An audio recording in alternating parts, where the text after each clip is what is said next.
Welcome back, my friends. Rob Franek, Editor-in-Chief here at the Princeton Review. And today, folks, we're going to answer a question that students often ask us. And that question is, how many extracurricular activities do I need for college? Now, too often, students think that they need to be involved in absolutely everything to get into a top school. And folks, that is so not true.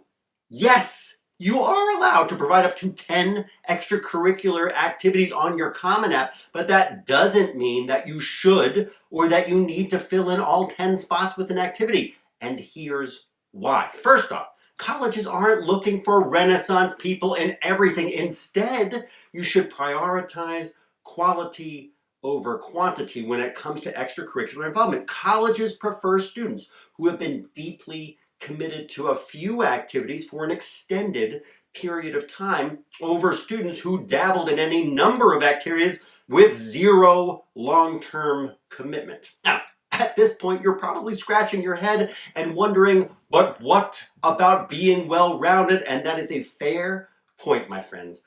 Colleges often like to see students who can hold their own in English, even if their passion is in math.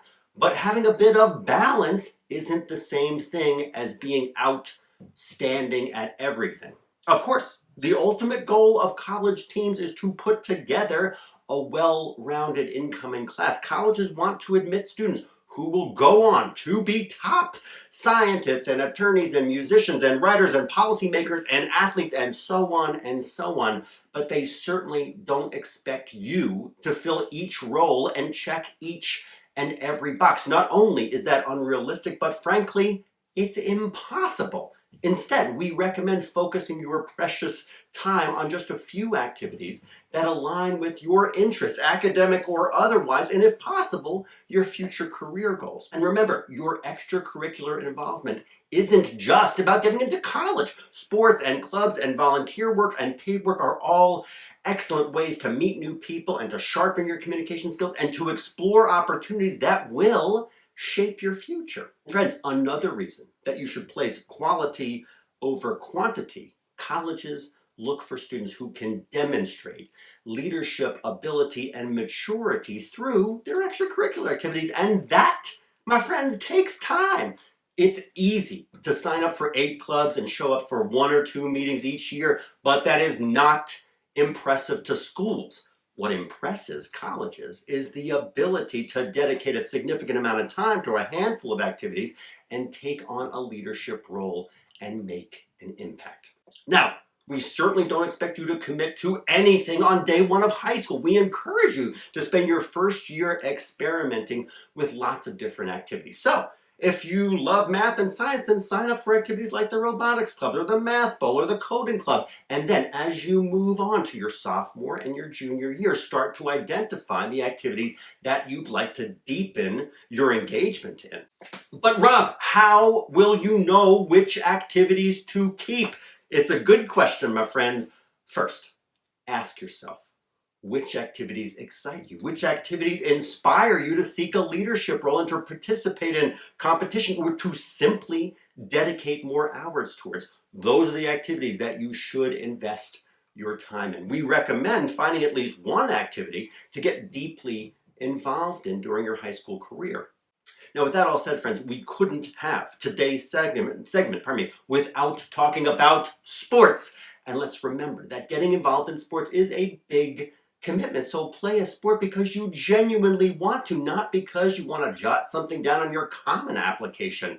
You need to play sports because you love them. Playing sports does not guarantee you getting into a good college. The best extracurricular activities are always the ones that bring you joy because those are the activities that you're most likely to succeed in and pursue with passion. And if you do decide to play sports, then don't feel pressured to juggle sports with a ton of other clubs and activities. Colleges understands that athletics entail a big time commitment, so don't spread yourself too thin trying to do it all. Find the right balance and focus your attention on activities you truly care about.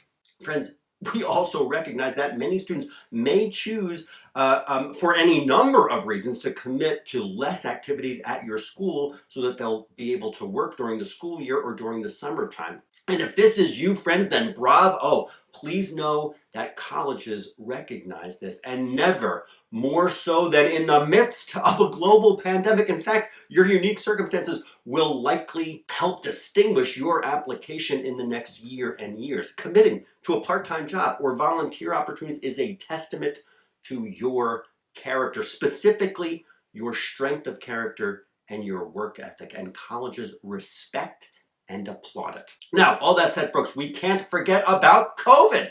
The pandemic, of course, has disrupted pretty much everybody's typical schedule, but depending on where you live, many extracurricular activities may have been moved online, others may have been postponed, others may have been canceled outright, and this may be especially difficult for athletes looking to remain visible to recruiters. Now, while the rules in high school sports vary from state to state for specific athletes, those athletes not able to play this season, we encourage you to do your very best, number one, to stay healthy, and of course get creative to be consistent in your workout schedule and to eat well and to create video clips to highlight your skills and take advantage of digital outlets. Social media is one of your biggest resources. Use it to grab recruiters' attentions. Now, many students might also consider using their newfound time to volunteer or engage in a new activity.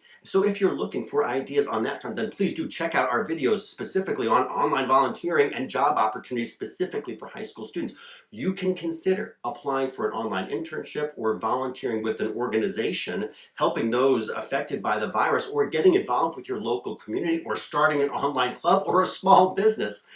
And friends, we also totally understand, and colleges will definitely totally understand, that if managing the stress of the pandemic, switching to remote learning, already amounts to a lot on your plate, and college admission leaders have been very clear that you will not be penalized for these unprecedented and challenging circumstances. Colleges know that students are doing their best to navigate this unprecedented year. So if your extracurricular activities have been affected by the pandemic, just know that you're not alone, and that college admission teams already admire your resilience and your resourcefulness during this challenging time. Folks, if you'd like more tips about navigating college admission or standardized exam testing during COVID, please do subscribe to our channel if you haven't already. And if there's a topic that you'd like us to cover, then please do leave us a comment and tell us what that is. As always, thank you so much for watching. Please know again that we at the Princeton Review are always cheering you on. Be well, my friends. Rob Franek signing off for today.